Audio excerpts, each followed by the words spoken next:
Devo passar o microfone à senhora. Pode vir que eu já oro pela senhora. A senhora vai ser a pregadora dessa manhã. Deus mais uma vez te use poderosamente.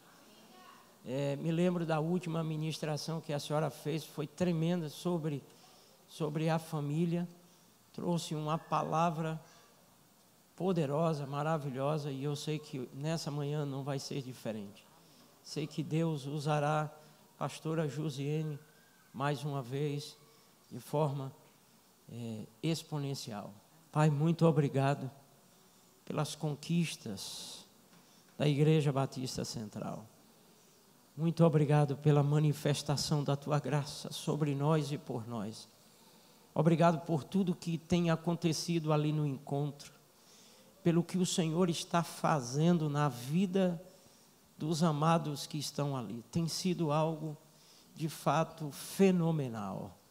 Muito obrigado pelo congresso de família, por tudo que vem acontecendo desde sexta-feira, pela salvação que ontem aconteceu nesse lugar, vidas que te aceitaram, pelas restaurações, pelos consertos, os ajustes na vida de cada casal que esteve nesse tempo no congresso. Usa a tua serva nesta manhã, com poder, com sabedoria, com muita unção. Estamos atentos e abertos à voz do teu Espírito. Muito obrigado por tudo, em nome de Jesus. Amém e amém.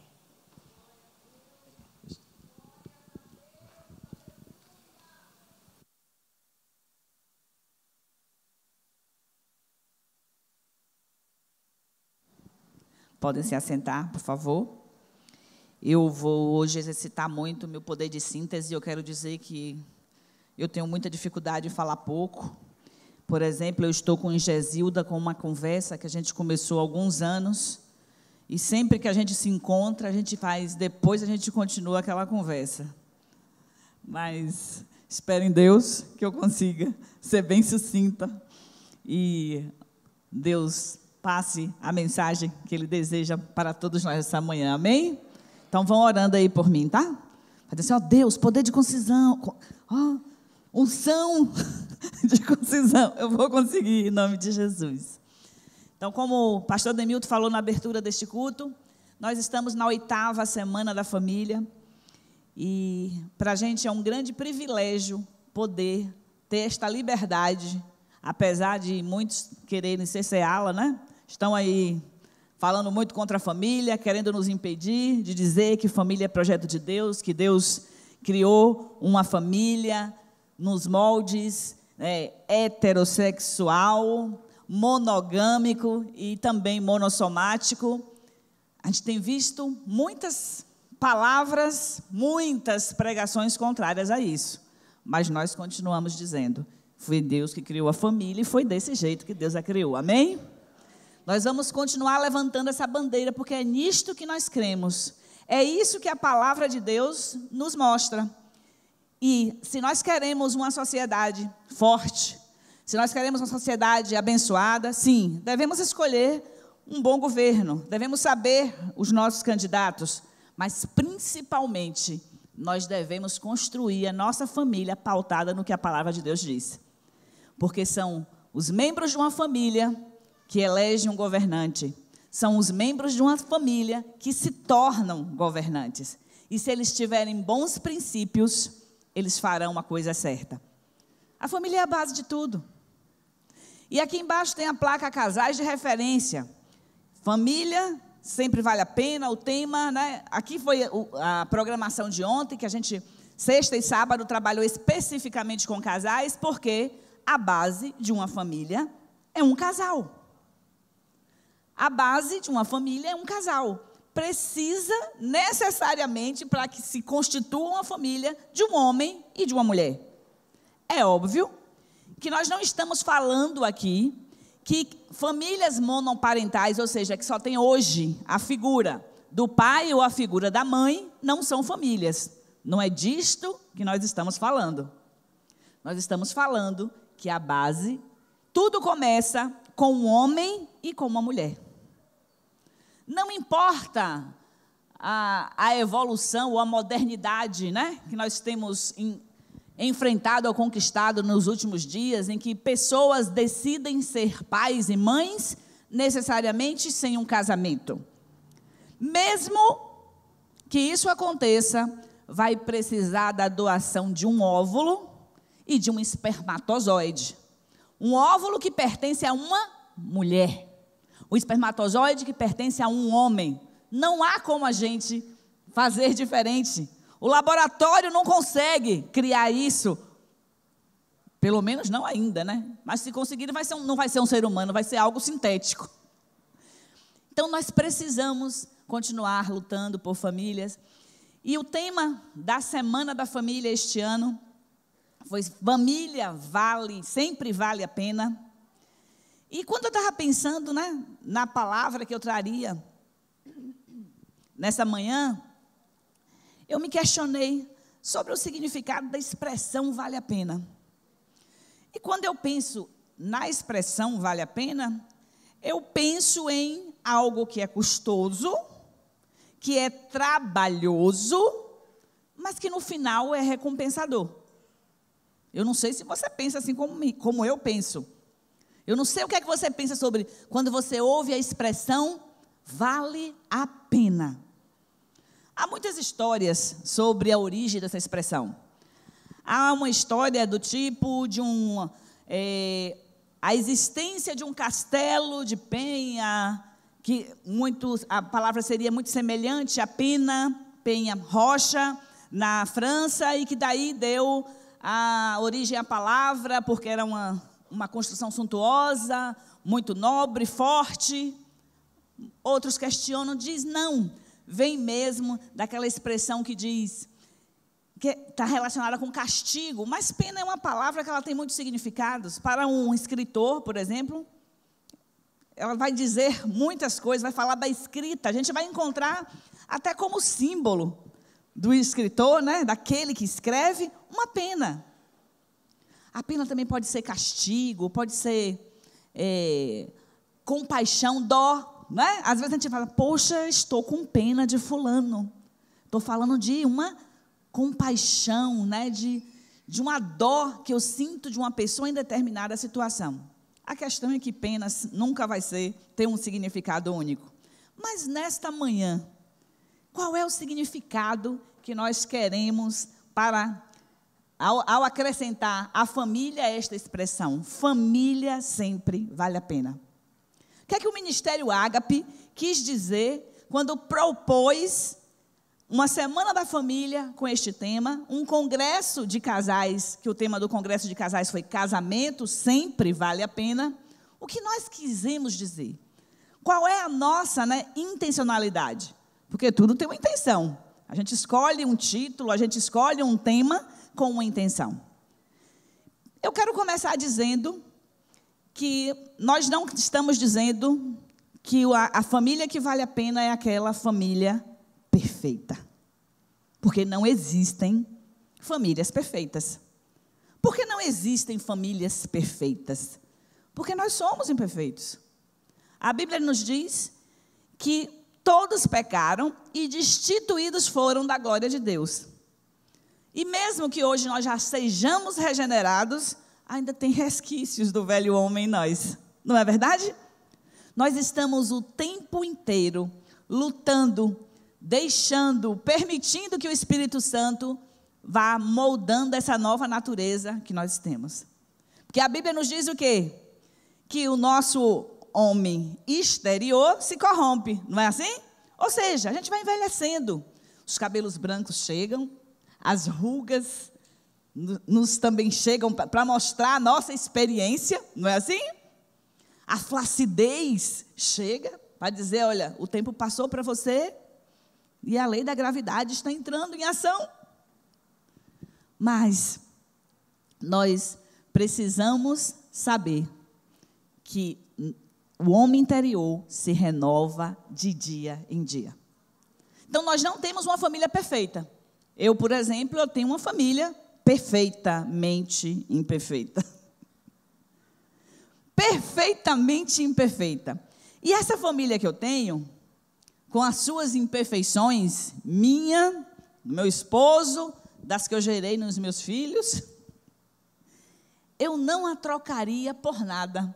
Cada membro da minha família, se Deus chegasse e dissesse hoje para mim, Josiane, você tem a oportunidade de fazer diferente na construção da sua família. O que você mudaria?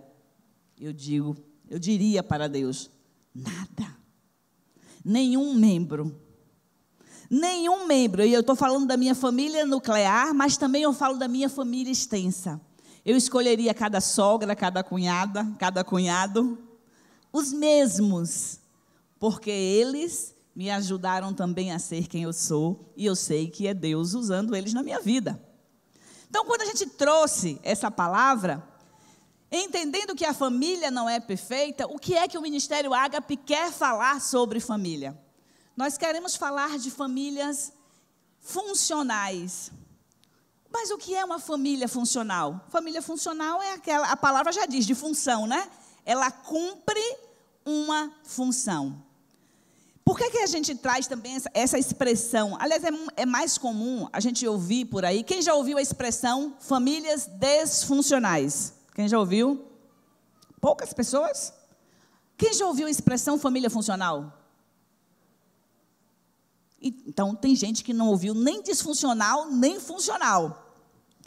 Mas uma família funcional é aquela que cumpre a sua função. E qual é a função de uma família? Proporcionar aos seus membros crescimento, desenvolvimento, né, aprendizagem, autonomia e responsabilidade. É mais comum a gente ouvir a expressão disfuncional. Se você for pesquisar lá em Dr. Google, que é onde hoje, né, a fonte de sabedoria, o oráculo de todos os tempos agora, né, o Google, todo mundo pesquisa Google. Você vai encontrar muito sobre disfuncionalidade na família. Tem vídeos, artigos, muitas coisas você vai encontrar. E pouca coisa, não é que não exista, pouca coisa você vai encontrar sobre a funcionalidade, sobre uma família funcional. Mas nós estamos propondo, nesta Semana da Família, falar da funcionalidade, porque eu acho das coisas que não estão funcionando, a gente entende muito bem, porque muitas vezes a gente tem visto que não tem funcionado na nossa casa. Não é verdade? Então eu já sei como não funciona. Então eu preciso aprender como a família deve funcionar. E eu gostaria de começar falando numa perspectiva assim, psicológica, sobre a família, entendendo a família como um sistema. Quem esteve ontem à noite aqui? Então, já viu a introdução que o pastor Ágabo fez para mim. Ele me fez um favor ontem à noite, mas eu vou ter que explicar alguma coisa aqui. O pastor Ágabo, ontem, quando ele deu a sua palavra introdutória sobre família, e ele trouxe algumas definições, ele estava falando, basicamente, fundamentado na teoria sistêmica. A teoria sistêmica, ela influencia várias áreas de conhecimento, e a psicologia é uma delas. E a teoria sistêmica, né, entende o sistema, né, eu vou trazer um conceito geral, que diz assim, é um conjunto integrado de componentes, o sistema, é um conjunto integrado de componentes regularmente interrelacionados, ou seja, tem relação entre eles, interdependentes, um depende do outro, criados para realizar um objetivo definido, com relações definidas e mantidas entre seus componentes, cuja produção e operação como um todo é melhor que a simples soma de seus componentes. O que é que eu quis dizer com esse enunciado todo? A família é um sistema, possui componentes que são seus membros, há uma relação, ontem o pastor Ágabo falou na sua ministração, né, desse sistema que é um sistema relacional, porque nós estamos falando de outros subsistemas que também fazem parte desse sistema, que relacionam-se entre si, que depende um do outro para funcionar. E, em palavras simples, é isso que nós estamos dizendo. A família é um sistema, e aí eu gostaria de estender mais o conceito para dizer, é um sistema e é um sistema aberto. que quer dizer com um sistema aberto? É que ele vai permitir alterações de outros sistemas com os quais eles se relacionam. Além do subsistema que faz parte do holos família, do sistema família, nós temos outros sistemas que interagem com este sistema. A sociedade, de modo geral. Então, a cultura, as coisas de fora vão influenciar a família. A igreja vai influenciar a família. E, da mesma forma, a família vai acabar influenciando outras áreas da sociedade, ali onde ela está inserida. Então, é um sistema aberto. Está disposto, ou digamos assim, ele é favorável a mudanças. Daí porque não dá para dizer que as coisas não mudam, ou porque sempre mudam. Nós mudamos o tempo inteiro. Para começar, a família ela é formada por ciclos. Se a gente observa o Salmo 128, ele até vem falando desses ciclos. No ano passado eu falei um pouco disso, de como é que começa a família. Você começa uma família, um homem e uma mulher. Aí depois vem filhos. E aí nesse vir filhos, nós temos o ciclo da infância, da primeira infância, desde quando a criança, né? Primeiro, gestando, já muda a dinâmica do casal, já é diferente. Nasce o bebê. A dinâmica muda completamente. E aí nós somos guiados por pequenos terroristas que dizem tudo que a gente vai fazer. Nós não temos tempo para nada. Eles é que dizem como vai ser nosso tempo. Então muda todo o sistema. Depois eles vão para a escola. Outra mudança se instala. São ciclos. Como é que eu posso dizer que eu não mudo?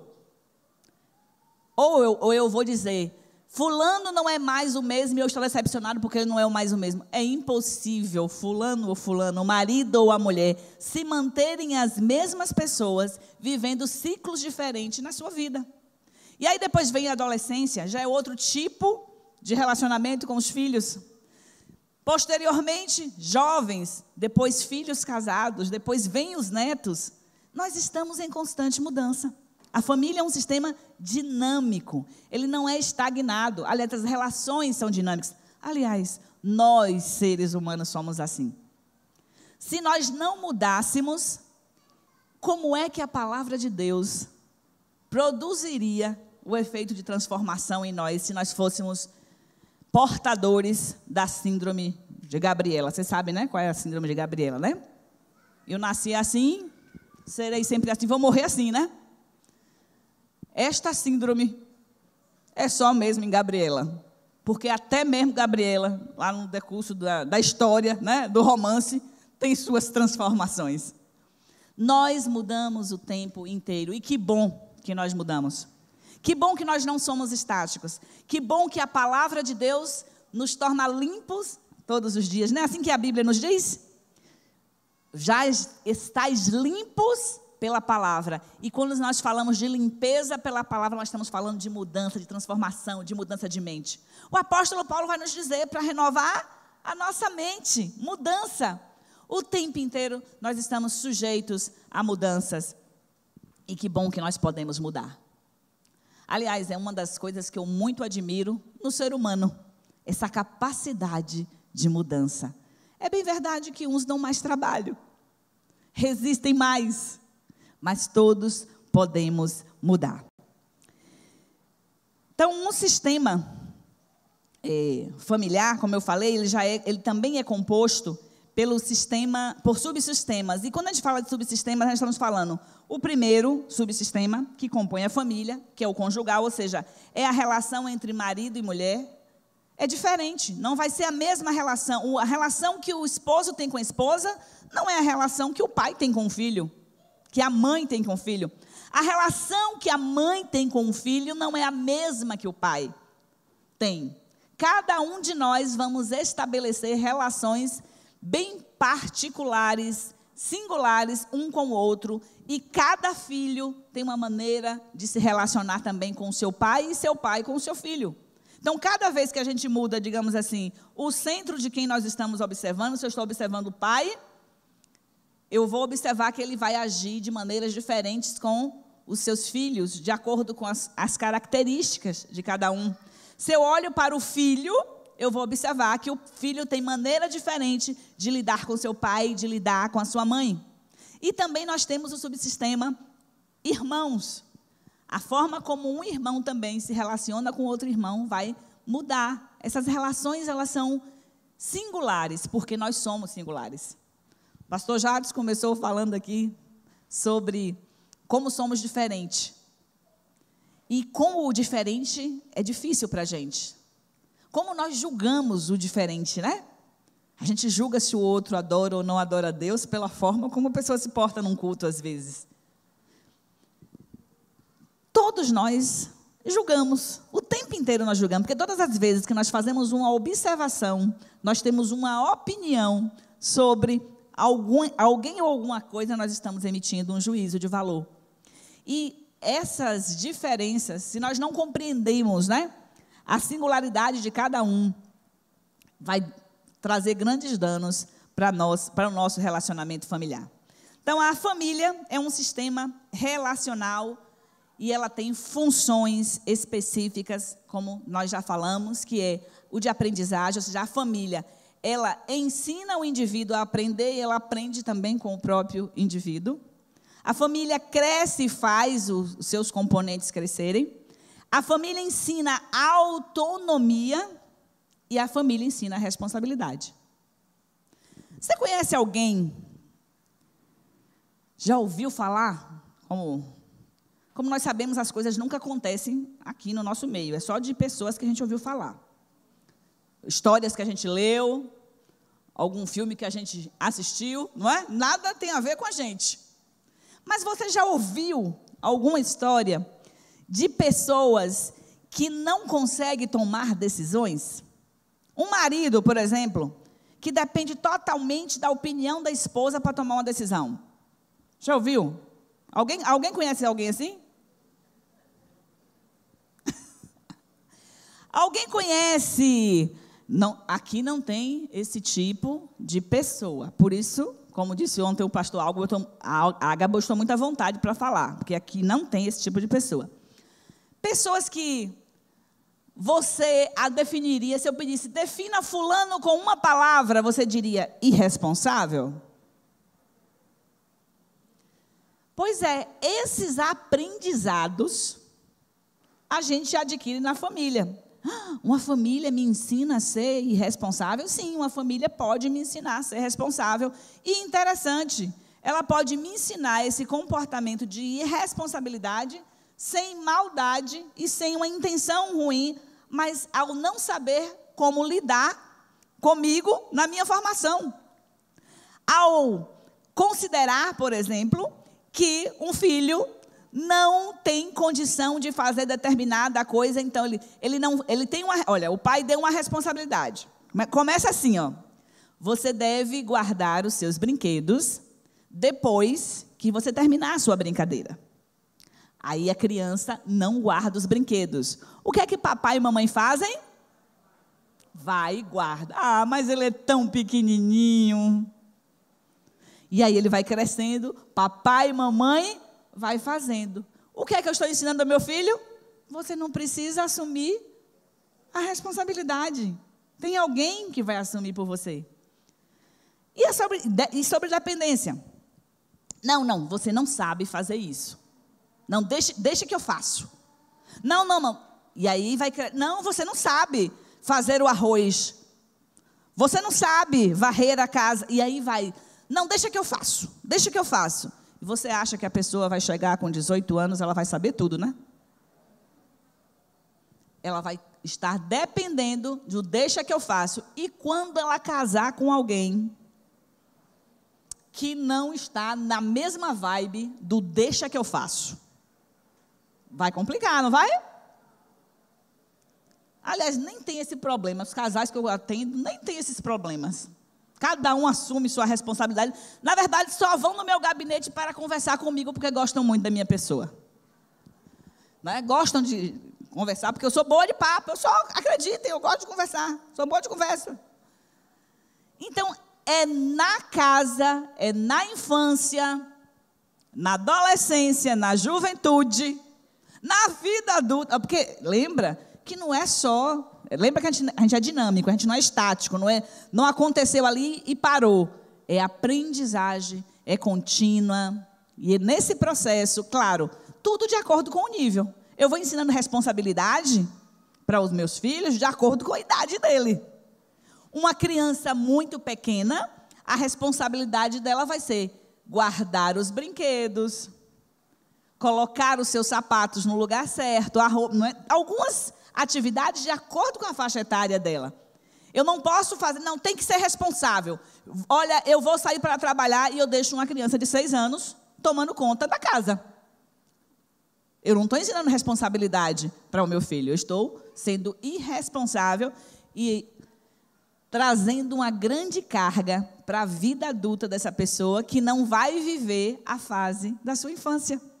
E depois vai trazer prejuízos para as suas relações. Então, a gente precisa entender que a família tem essa função. A função da família é ensinar os seus membros, e aí não é só de pais para filhos, é uma relação, ela é interrelacional, é interdependente. Quem aqui não aprendeu muito com os seus filhos? Diz aí. Eu aprendi muito com os meus filhos. Coisas assim, as coisas mais incríveis que eu não parei para pensar antes, os meus filhos falam alguma coisa e falam, meu Deus, e a gente para e a gente aprende por causa daquela relação.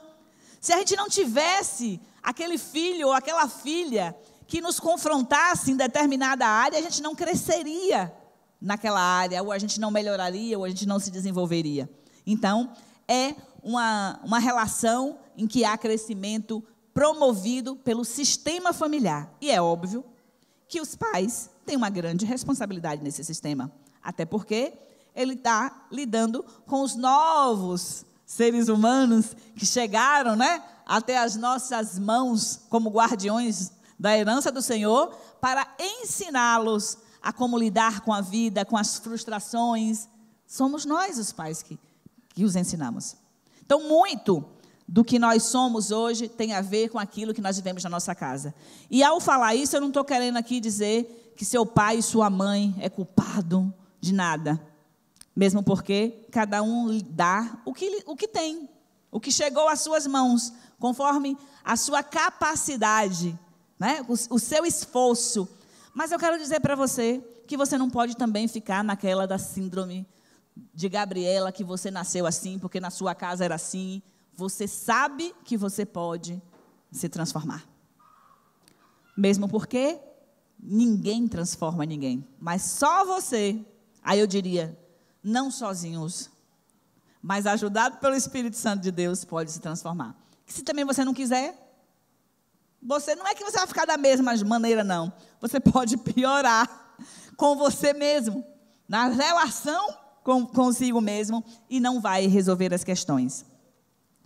Então, uma das maneiras que a gente pode dizer se uma família ela é funcional ou não, ou uma família é saudável ou não, porque não existe família perfeita, mas existe família saudável. Quer dizer que a família saudável ela não erra? Não, erra. Nós estamos lidando com pessoas imperfeitas, então haverá erro sim, com certeza haverá erro. Mas nós podemos aprender e fazer diferente. As aprendizagens de uma família funcional ou de uma família saudável estão relacionadas, por exemplo, a limites. Quem é que deve estabelecer limites? Os pais devem estabelecer os limites. Um filho não pode fazer o que quer, na hora que quer, do jeito que quer. Primeiro que ele não tem maturidade para tomar suas próprias decisões e saber o que é bom para ele ou não é bom para ele. Os pais têm que dar limites aos seus filhos desde muito cedo. Os pais têm que dar limites até do tipo, papai e mamãe precisam de tempo para si também. E tem a criança que aprender que tem que respeitar o limite do outro. Não é raro a gente encontrar casais em que um não sabe respeitar o limite do outro. É muito invasivo na pessoalidade, na individualidade Nós nos tornamos, sim, uma só carne como casal, mas nós continuaremos a ser uma pessoa individual. A gente precisa ter direito aos nossos próprios pensamentos. A gente precisa ser respeitado na forma como nós pensamos em algumas coisas ou algumas decisões que nós tomamos. Porque ninguém é dono de ninguém. Porque se nós voluntariamente não nos submetemos ao Senhor, imagine se alguém pode querer nos dominar. Se nós voluntariamente não nos submetemos na relação um ao outro, que é isso que a palavra nos ensina, que nós devemos nos submeter uns aos outros, não é o outro que vai conseguir ou vai funcionar de forma a conseguir sua força. Caso contrário, isso é violência. E não consegue, o resultado esperado vai ser muita frustração, muita queixa, muita reclamação. Todas as relações precisam de limites. Tem pessoas que não sabem dizer não. Tem pessoas que não sabem ouvir não. Imagine se você concede a seus filhos tudo que eles desejam. Eles vão estar ouvindo uma mensagem de vocês. O mundo está aos meus pés. Todo mundo tem que atender a minha vontade. Se não fizer a minha vontade, sabe como é que uma criança faz, né? Esperneia, não é assim? Grita, chora para conseguir o que quer. Nós precisamos ensinar limites para que os nossos filhos cresçam adultos saudáveis e tenham limites. Ah, meus filhos já são adultos, e agora? Dá tempo ensinar limites. Aliás, eu quero aproveitar e fazer até como é que chama quando... Eu esqueci a expressão de marketing, quando você está falando... Um merchandise.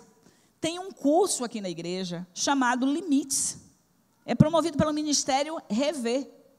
É um curso para adultos, porque muitas pessoas não sabem colocar limites nas suas relações e têm sofrido prejuízos seríssimos. Em todos os níveis, seja no negócio, seja na relação marido e mulher, seja com os filhos, nós precisamos aprender limites e aprender do ponto de vista de Deus.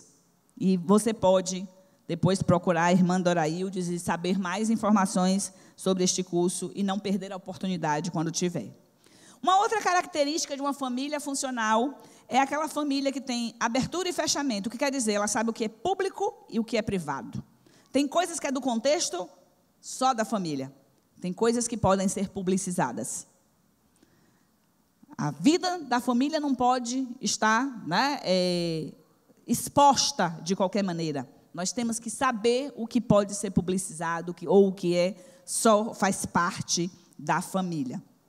A família tem que entender, quando ela tem que manter aquilo que lhe garante a sua identidade.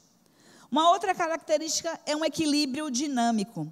O que significa isso? É a capacidade de flexibilidade, ou seja, eu me adequo às condições, aos ciclos da minha família. E quando eu falo em me adequar, eu não estou dizendo que eu vou quebrar princípios e valores. Eu vou me adequar às situações, de acordo com as faixas etárias da minha família, com os momentos que nós estamos vivendo. Eu vou buscar maneiras de tornar o convívio familiar mais saudável, com o que estiver vivenciando, sem, no entanto, quebrar princípios e valores ensinados pela palavra de Deus. Trocas afetivas também devem estar presentes numa família funcional.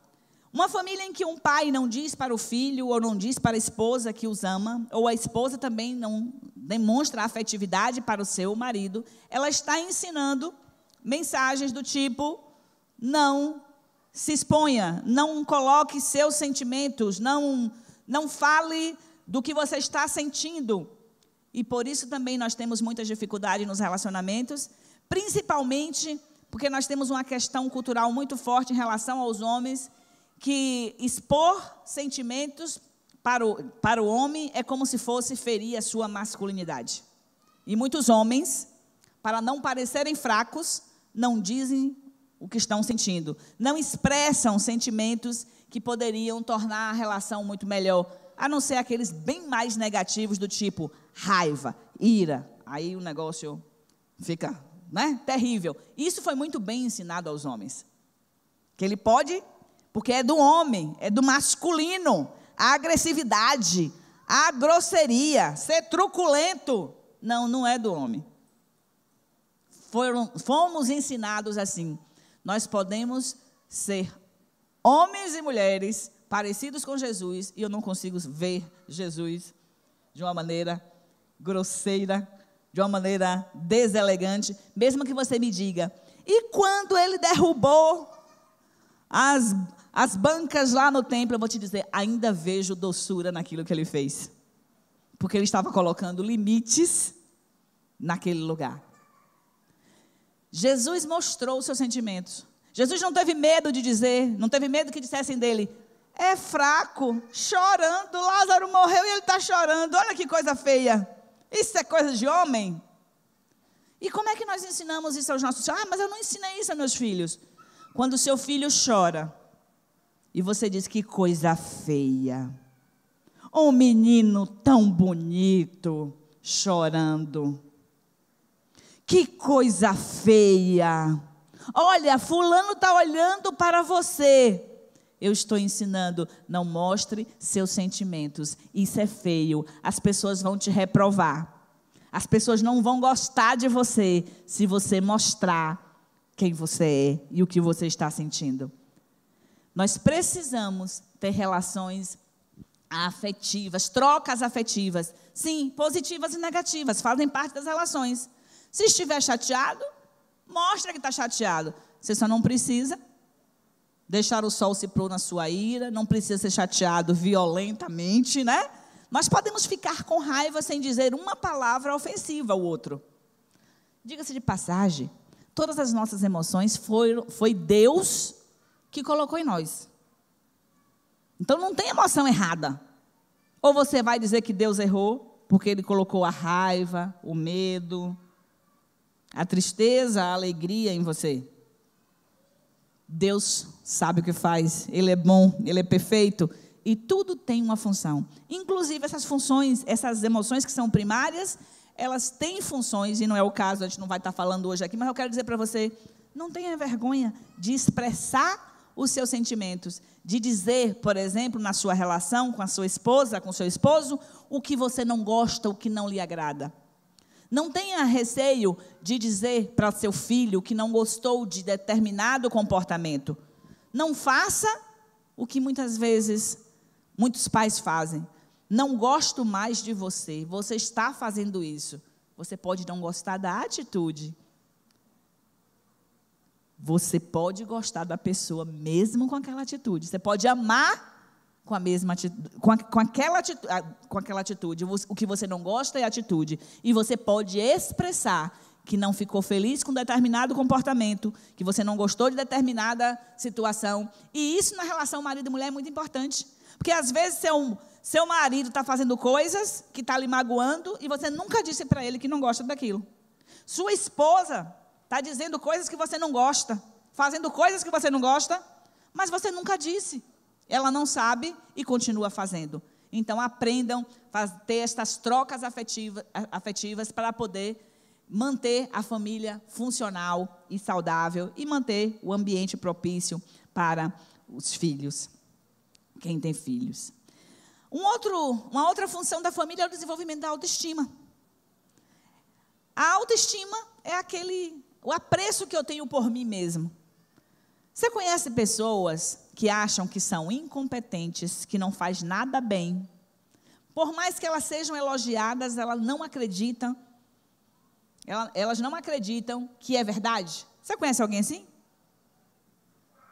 Elas pensam até que é mentira o que você está dizendo, porque elas têm uma autoestima, ou seja, o valor que elas têm de si mesmas, o apreço por elas é muito baixo. E impressionante que isso pode acontecer até em famílias em que era valorizada cada atitude da criança, que tudo era muito festejado, que toda atitude louvável era, aplaudida. Mas há pesquisas, inclusive, que dizem também que o excesso pode trazer prejuízos. Minha mãe já dizia que tudo demais é sobra. Tem que ter um equilíbrio na hora certa, mesmo porque nós temos que ensinar os nossos filhos a passar por frustrações. Eu tenho que ensinar que tem hora que vai dar errado, não é? Tem hora que vai dar certo, tudo bem. E se der errado também, tudo bem. O mundo não caiu. Eu não deixei de ser uma pessoa de menos valor se algo que eu fiz não foi bem sucedido. Faz parte da vida as frustrações. Não existe vida sem frustração. Todos nós passamos por frustração.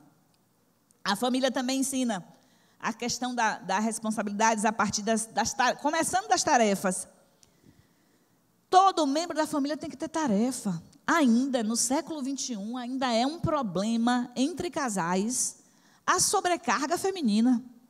Porque a mulher, eu não sei nem mais se é conquista, porque o fato de fazer com que ela fosse trabalhar fora não tirou dela a responsabilidade de trabalhar dentro de casa. Não é assim? Quando isso é compartilhado entre o casal, entre a família, fica leve. Mas quando a mulher assume tudo isso, fica muito pesado. Só que isso vem lá daquele aprendizado de que homem não faz certas coisas, que tem certas atividades que são exclusivas de mulheres, como se o homem deixasse de ser homem por fazer alguma tarefa na sua casa. Então, nós precisamos saber que também, mesmo que eu coloque um filho para fazer, mas se eu não faço, o marido lá, né, o pai não faz, eu não estou ensinando, porque os nossos filhos ouvem o que nós estamos fazendo. Não é o que nós estamos falando. Os nossos filhos aprendem, não é com o nosso discurso, é com a nossa vida. É isso que ensina aos nossos filhos. A autonomia. Eu tenho que ensinar meu filho a tomar decisões desde pequenininho, de acordo com a idade dele. Eu tenho que deixar, por exemplo, meu filho escolher qual o melhor curso da universidade. Mesmo que eu ache que a escolha dele não é a escolha que você faria. A escolha dele é a escolha dele. Ele tem que ter autonomia para escolher a profissão. Por quê? É a vida dele. É ele que vai passar todos os dias aí da sua vida, embora que hoje a gente não precisa estar estático em nenhuma profissão, né? Eu penso, por exemplo, eu comecei enfermeira. Aliás, não. Eu comecei auxiliar de escritório, fiz técnico administrativo, me tornei enfermeira, estou pastora e psicóloga. Olha como a vida é dinâmica. Não tem nada estático. Nós temos e podemos mudar de profissão a qualquer tempo, porque nós não somos Gabriela. E do ponto de vista da Bíblia, eu gostaria que você abrisse sua Bíblia em Colossenses 3, a partir do versículo 18. Do ponto de vista bíblico, a família vale a pena, não pena como castigo, mas porque tem custo, requer trabalho, dedicação, renúncia, dentre outras coisas. Foi a expressão quando eu falei no início, que é assim que eu entendo o que é vale a pena. Dá trabalho, é custoso, requer renúncia, mas é recompensador. É recompensador todo o trabalho que nós tivermos para criar filhos, para ser esposa dedicada, marido dedicado, no final das contas, tudo vale a pena, porque não há nada a se comparar nesta terra com o prazer de uma família em harmonia, de uma família saudável. Vamos ler o texto, então. A palavra de Deus diz: mulheres, sujeitem-se cada um a seu marido, como convém quem está no Senhor. Nós estamos falando aqui, lembra que eu falei dos subsistemas? A relação esposa e esposo. Agora a relação esposo-esposa. Maridos, ame cada um a sua mulher e não a tratem com amargura. Relação filhos com os seus pais. Filhos, obedeça a seus pais em tudo, pois isso agrada ao Senhor. Relação pais-filhos. Pais, não irritem seus filhos para que eles não desanimem. Alguém já ouviu uma pessoa falar, uma família, uma mãe, um pai, dizer assim: ai, Pena que os nossos filhos não vêm com manual de instrução. Já ouviu? Pois é. Será que quem você ouviu também é crente? Que diz que conhece a palavra de Deus e que diz que é a regra de fé e prática? Pois é, tudo que nós precisamos para as nossas relações estão na Bíblia. A Bíblia não desprezou nenhuma delas. Eu estou focando na família, mas a Bíblia vai falar da relação com as pessoas que não gostam da gente, vai falar da relação empregado e chefe, não é assim? Todas as relações, a relação entre autoridades políticas e a sociedade, a Bíblia fala de tudo. E a Bíblia é o nosso manual para como nós lidarmos com os nossos filhos, como o marido e a mulher devem se relacionar entre si. Nós temos esse manual, nós só precisamos utilizá-lo. Não utilizá-lo apenas abrindo. Aliás, eu já entendi tudo. Me lembrei aqui de um detalhe. Quem aqui, deve existir, mas quem aqui compra um equipamento novo e antes de usar, lê o manual? Alguém? Alguém? 1, 2, eu vi 3 pessoas. 4. 5, 6, 5, 6, 7. 8, 9, olha, está aumentando. 10. Mas venhamos e convenhamos, é muito pouco, não é? Precisaríamos todos ler o manual. A verdade é que nós temos que ler o manual. Às vezes, aquilo que a gente compra não funciona na sua potencialidade, porque a gente não usa o manual. Às vezes dá um probleminha e a gente liga lá para a assistência técnica e esquece que o manual diz assim, tem lá uma regra, o manual tem um checklist, né? Olhou se está ligado na tomada, né? Antes de ligar para a assistência técnica, olha tal e tal coisa. A gente age dessa forma, a gente se comporta exatamente assim, em relação às coisas de Deus. A gente liga para a assistência técnica, antes de olhar o manual. A gente fica desesperado, buscando alguém que possa consertar algo que já tem instrução de como funciona. Nós precisamos utilizar o manual, que ele vem muito bem explicadinho. E uma família funcional, né, seguindo esses textos que comprovam, ou que a gente pode associar à teoria sistêmica, que vai falar das relações, é aquela família que concentra energias na maneira santa de viver. Eu tenho um modo de viver corretamente, que está instruído na palavra. A esposa tem que submeter ao marido, o marido tem que amar a esposa, o filho tem que obedecer o pai tem que não irritar seus filhos. Simples. Se eu vivo dessa maneira, é um proceder santo, eu já vou colocar a minha família no caminho da funcionalidade saudável. Uma outra maneira de funcionar bem é entender que os pais entenderem que devem ensinar a seus filhos os princípios corretos que permitam ele a seguir o livre-arbítrio. Em Provérbios, capítulo 22, versículo 6, quem conhece esse versículo? Instrui o menino, ou ensina, né? Instrua a criança segundo os objetivos que você tem para ela, e mesmo com o passar dos anos, não se desviará deles. É função dos pais ensinar aos filhos os princípios da palavra de Deus. Não espere que seus filhos recebam estes princípios por osmose, ou seja, ele vai ficar do lado, ele é menos concentrado, e você está mais concentrado, você é cheia de Deus, e vai passar automaticamente para ele. Não vai. Tem que ser uma transmissão intencional. Eu tenho que saber o que é que eu quero que meu filho desenvolva, e eu tenho que intencionalmente instruí-lo na palavra do Senhor, conforme a Bíblia nos diz.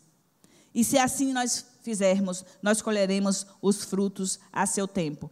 E temos que ter muito cuidado com a tentação que vem sobre nós pais. Nós temos uma tentação do tipo, Alguém aqui já falou?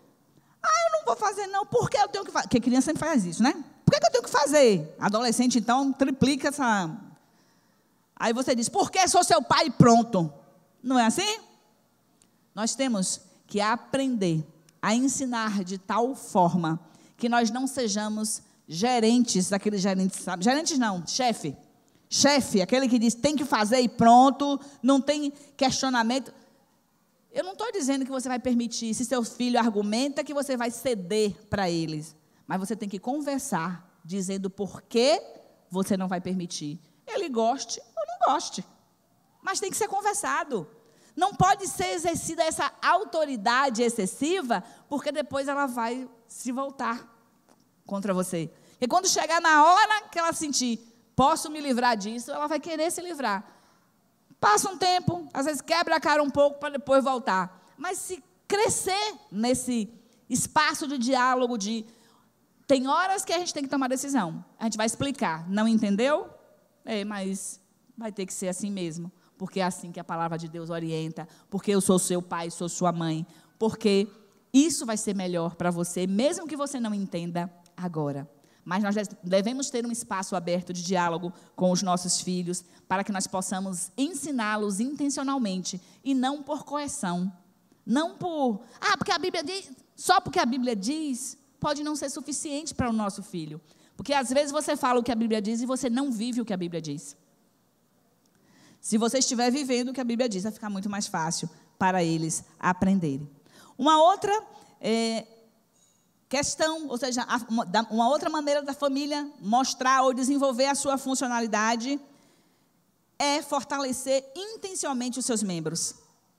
Principalmente o esposo e a esposa, sabe? Intencionalmente, fazer um esforço no sentido de desenvolver mais conexão um com o outro, estar mais próximo, ser mais gentil.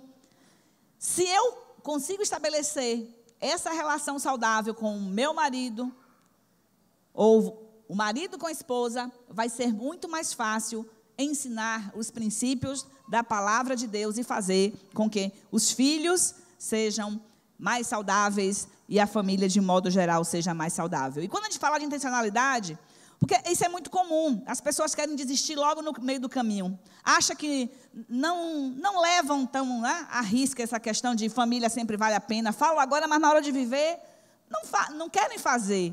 Mas a Bíblia nos chama o tempo inteiro e nos conclama, né, a que nós façamos a nossa parte, independente do outro fazer ou não a parte dele. Porque às vezes a gente quer desistir porque o outro não faz a parte. Mas a Bíblia não diz, continue até que o outro se dobre. Continue até que o outro reconheça que está errado. Continue. Olha, continue se... Não é isso que a Bíblia diz. Romanos 12, 8 diz assim: faça todo o possível para viver em paz com todos. Aqui é na Nova Versão Internacional. Mas na linguagem de hoje vai dizer, no que depender de vocês, façam todo o possível para viver em paz com todas as pessoas. A João Ferreira de Almeida diz: se for possível, quando depender de vós, tende paz com todos os homens. Se for possível, João Ferreira de Almeida, corrigido e fiel, quando estiver em vós, tende paz com todos os homens.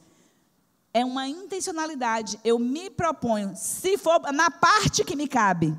Aí você pode dizer, mas não estou aguentando mais, então não me é possível. Na parte que lhe cabe, faça a sua parte, tenha intenção, seja gentil com seus filhos, seja gentil com a sua esposa, com seu esposo, com os membros da sua família, de modo geral. Eu estou focando muito na família nuclear, mas você pode estender isso para a família extensiva. Quem é a família extensiva? Sogra, sogro, tio, primos, cunhados.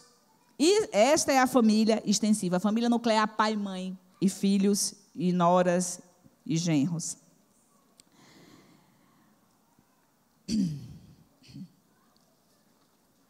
Já estou terminando. Na família ainda funcional, os pais, eles são professores ativos, e por professor ativo, nós queremos dizer aqui que é aquele que vive o que prega. Se você vive o que você prega, porque seus filhos estão escutando aquilo que você faz e não aquilo que você diz, você terá muito mais resultados favoráveis ou mais próximo de chegar àquilo que você sonhou e você idealizou para os seus filhos. Porque é interessante que normalmente a gente diz, eu gostaria que meu filho fosse uma pessoa honesta, que meu filho fosse um bom marido, minha filha fosse uma boa esposa, um profissional honrado. E a gente elenca uma série de coisas sobre as características que nós gostaríamos, características e comportamentos que nós gostaríamos de ver nos nossos filhos. Que seja amável, dócil, educado. E a gente não vive isso em casa. Nós somos grosseiros, nós queremos filhos para mostrar na vitrine. Olha como meu filho. E nós não ensinamos. Aí por isso nós reclamamos. Nós dizemos, você é mal educado, e a gente esquece que quem está educando somos nós. Você já ouviu pais e mães dizerem assim, como este menino é mal educado? Eu falo assim, gente, e a pessoa não pensou que foi ela que educou? Então, eduque pelas ações, seja ativo, como está escrito na palavra do Senhor em Jeremias. Jeremias não. Eita, que eu não anotei a referência, mas eu vou ler aqui. Ensinai os mandamentos do Senhor aos vossos filhos, conversando acerca deles quando estiverdes, acho que é Êxodo, se eu não me engano. Estiverdes sentados em casa e nos momentos em que estiverdes andando pelos caminhos, ao deitardes e quando vos levantardes para um novo dia. Ou seja, o tempo inteiro eu sou um livro de ensinamentos para o meu filho, para a minha filha, para a minha família. Eu vou viver a cada momento. Não é aquele dia que eu vou sentar para fazer o culto da família.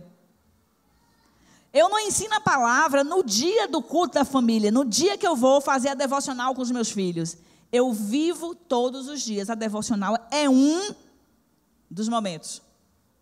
Mas no dia a dia, em todos os momentos, desde o acordar até o deitar, eu devo ensinar pelo exemplo. E eu não vou ler o texto, mas vocês devem conhecer a história dos recabitas. É muito interessante a história dos recabitas e da importância do exemplo. Os recabitas eram um povo que era abstêmico.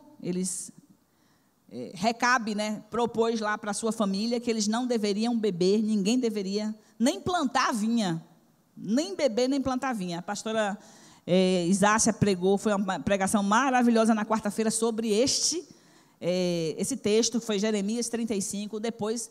Entre no site aí da igreja e assistam a pregação, muito poderosa para a transformação das nossas vidas. Mas é um exemplo admirável.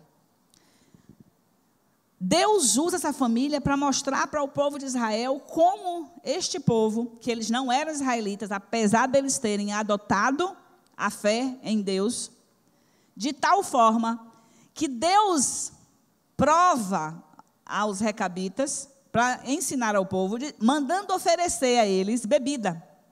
E eles dizem, não vamos fazer isso. Porque o nosso pai disse que nenhum da nossa casa deveria beber vinho, ou plantar mesmo vinha, e ainda nem morar em casas, moravam em tendas. E Deus traz este exemplo, usa esta família como exemplo, para mostrar a fidelidade desse povo. E o que me chamou a atenção nesse texto é que o texto ele vai dizer, que ninguém da casa, nem filhas, nem filhos, faziam uso de bebida. Exemplo. Isso foi vivenciado dia após dia, não era só um discurso. E, segundo o que eu aprendi na pregação quarta-feira, que eu não estudei tantos detalhes do Recabitas, ainda há resquícios deste povo na terra. Eles ainda têm descendentes, porque Deus fez uma promessa que não faltaria entre os recabitas quem adorasse ao Senhor. Você quer na sua casa que não falte descendência sua, que reconheça que Deus é Deus? Seja exemplo. Viva. Faça algumas perguntas para você, para que você perceba se tem necessidade ou não de mudar a rota. Primeira pergunta: você quer que seus filhos sejam pacientes? Alguém aqui gostaria de ter filhos pacientes, calmos, tranquilos? Não precisa falar não, pode ficar na sua. Mas se você quer isso, a resposta, eu diria, embora que os meus filhos são muito pacientes, eles são umas figuras. Eles são tão pacientes que senão quem é capaz de você se irritar, porque eles não vão se chatear. Você diz assim, quero. Se eles não são, você vai ter que viver em paciência, ser paciente. Paciente é diferente de tranquilidade, você sabia? Tem gente que você fala assim, fulano é paciente, porque é uma pessoa mais calma. Porque eu sou uma pessoa elétrica. Eu me considero, eu sou ligado na 220. Tenho energia para dar e vender. Sou assim. Aí o povo olha para meu marido, na serenidade dele, na forma que ele fala. Porque eu falo rápido. Eu achei até que não falei muito rápido hoje não, né? Mas tem dia que eu falo numa velocidade que o povo faz bem assim. Eu fui fazer um relato de experiência num curso na UFES. Aí, no meio da minha palavra, aí uma aluna fez assim. Pois não, ela, dá para você falar um pouco mais devagar? Eu sou assim, mas meu marido não.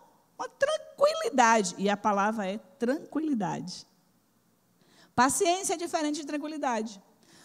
Pode não parecer, mas eu sou uma pessoa muito paciente. Paciência fala de esperar. Eu não tenho pressa. Eu posso esperar. Posso esperar anos por alguma coisa, sem reclamar. Paciência é diferente. Aí você quer que seu filho seja paciente, como a Bíblia diz, e você é agoniado, quer resolver tudo no braço, na hora, sem esperar.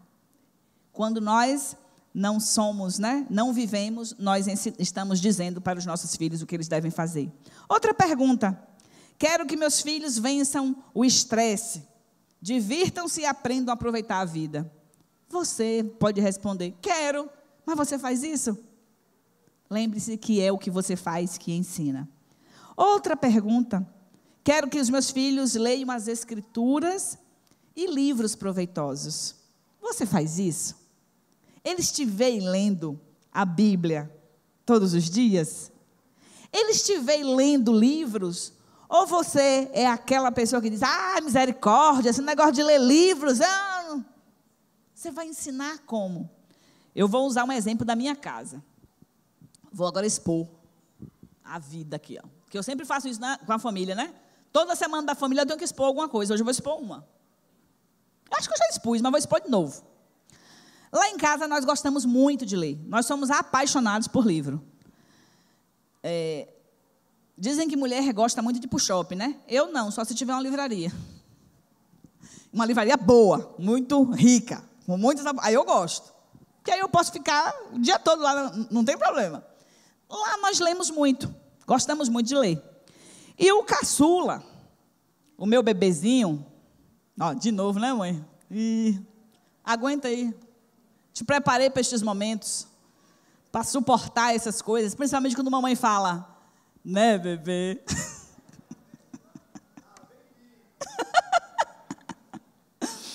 Então, ele não lia, ele não gostava, ele não tinha paciência para ler. E eu me lembro que a gente fez um acordo com ele. Olha, nós te damos R$5 por cada livro lido. Pergunte quantos R$5 eu paguei a ele. Nenhum. Não gastei um centavo. Mas a gente continuava insistindo. Gente, hoje está um leitor, esse menino. Eu falei, valeu a pena. Valeu a pena a gente insistir, mostrar, fazer. E ele gosta de ler e lê muito hoje. Muito bem, filho, bom e fiel. A gente precisa viver para ensinar. Não só falar. Não é suficiente só falar. E aí outras perguntas, você pode fazer muitas outras perguntas. Aí eu vou pedir para a minha família linda todinha vir aqui embaixo agora. Pastor Demilton, vem aqui. É porque eu tenho muito prazer em mostrar a minha família. Em dizer o que Deus fez e está fazendo na minha família. Porque Ele pode também fazer na sua casa, ou está, eu sei também que está fazendo na sua casa. Certamente, se eu permitisse, você viria também com muito... eu não tenho outra palavra, a gente costuma usar orgulho, assim no sentido de que a gente fica feliz para dizer que Deus é fiel. se nós obedecermos ao Senhor. O Senhor tem sido fiel com a nossa casa. O Senhor tem cumprido todas as suas palavras. Tudo que está dito na palavra do Senhor, nós temos colhido na nossa casa. Nós temos uma família linda. Deus me deu biologicamente só filhos do sexo masculino. Mas Ele escolheu a dedo assim, Ele me deu 3 lindas mulheres, maravilhosas, noras, que superaram aquilo que eu pedi a Deus. Elas são maravilhosas. Muito obrigada. Eu agradeço a Deus todo dia. Obrigada, Senhor, porque o Senhor me deu essas filhas. Muitos diziam assim: tu não tem menina, né? E quando tu envelhecer, eu falei, tem minha nora para cuidar de mim. Até porque meu filho me disse que vai, não vou nem dizer quem foi, mas meu filho disse assim: vou lhe colocar lá na casa do Amparo, lá na casa do pai. Mas minha nora disse: não se preocupe, sogra, eu cuido da senhora. Essa é minha família linda. Ó, linda família. Deus é maravilhoso, né? E eu nem mereço um negócio desse. E Deus concedeu o desejo do meu coração e mais um pouco ainda. Porque Deus é esse Deus que faz infinitamente mais, além daquilo que nós pedimos ou pensamos. Amém? Você pode ficar de pé? Pastor Demilton, pode orar, por favor? Pastorizar, você vai dar aviso.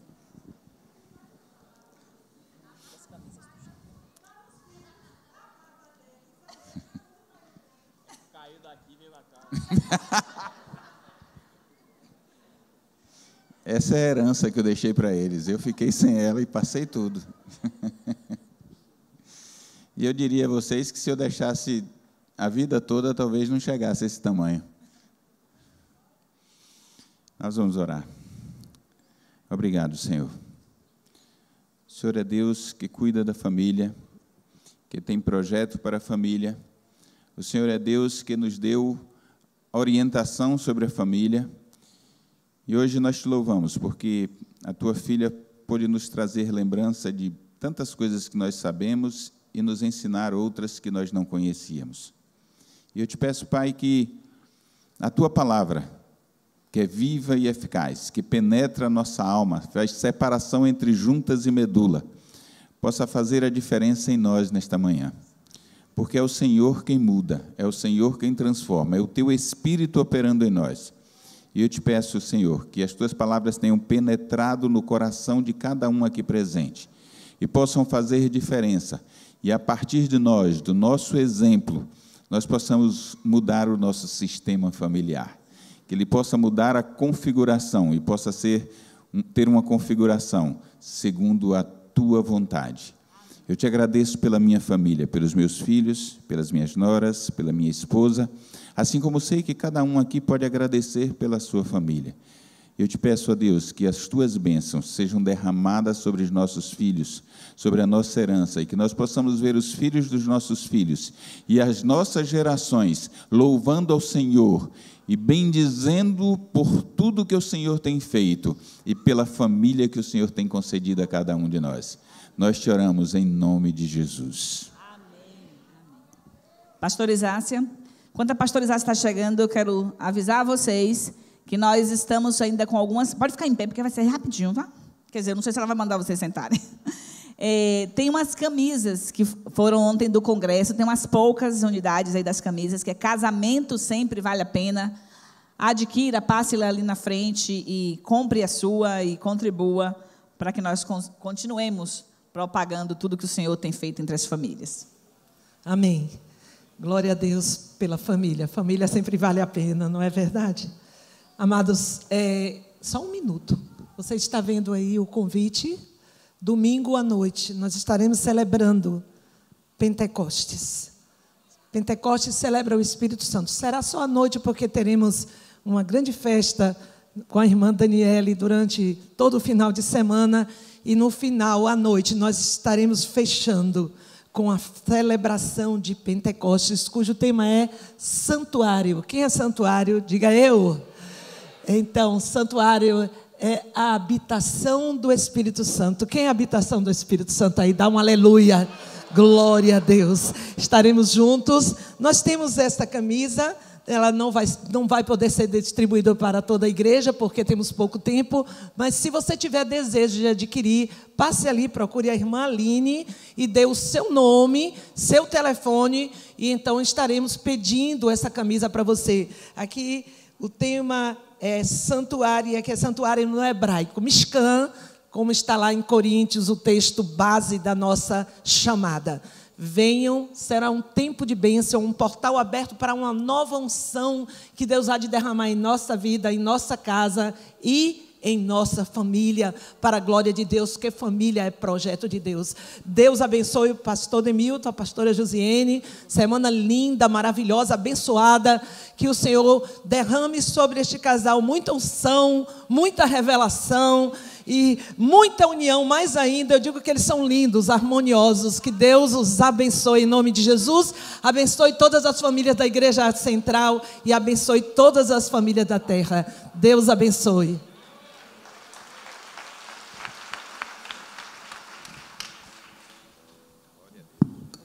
Rapidinho, é porque eu gostaria de celebrar a vida de duas pessoas que eu sei aqui, o nome, 3 na verdade, Marielza, Karine e Marcos, estão fazendo aniversário, venham aqui, nós vamos celebrar cantando essa música agora, para vocês, falando do valor de vocês. Márcia, quem mais está aí hoje que está fazendo aniversário? Quem estiver fazendo aniversário, vem aqui, para a gente celebrar aqui ao Senhor. Aqui, Marcos, aqui. Verena fez aniversário ontem, mas ela está ali na mesa. Deus abençoe. E que Deus abençoe vocês ricamente, conceda muitos anos de vida na presença dEle. E que a família de vocês diga para o mundo que família vale a pena. Amém? Vamos cantar.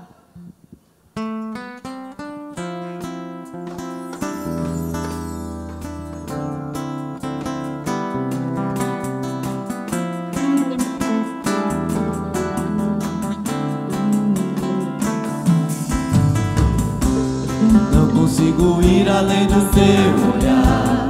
Tudo que eu consigo é imaginar a riqueza que existe dentro de você. O ouro eu consigo só admirar, mas te olhando eu posso a Deus adorar. Sua alma é um bem que nunca envelhecerá. O pecado não consegue esconder a marca de Jesus que existe em você. O que você fez ou deixou de fazer não mudou o início, Deus escolheu você. Sua realidade não está naquilo que você possui ou que sabe fazer.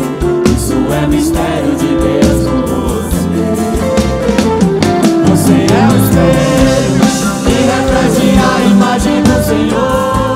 Chore se o mundo ainda não notou.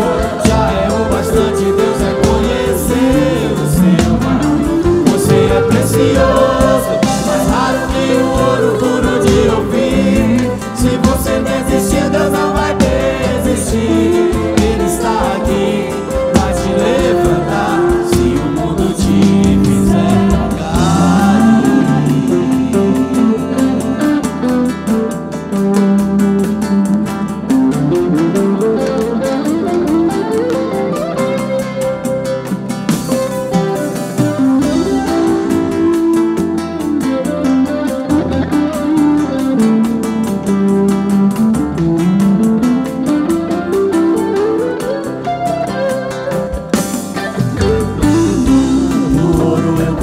só admirar, mas te olhando eu posso a Deus adorar.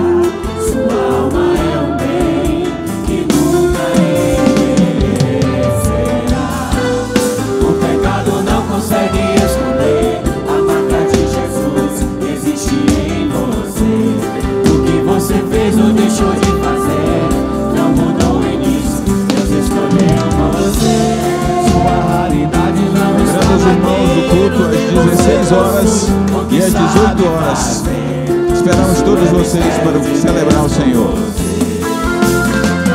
Você é o espelho que reflete a imagem imagem do Senhor. Não chore se o mundo ainda não notou. Já é o bastante Deus reconhecer o seu valor. Você é precioso, mais raro que o ouro puro de Ofim. Se você desistir, Deus não vai desistir. Ele está aqui pra te levantar. Você pode exaltar. Você é o espelho que reflete a imagem do Senhor. Não chore se o mundo ainda não notou. Já é o bastante Deus reconhecer o seu valor. Você é precioso, mais raro que o ouro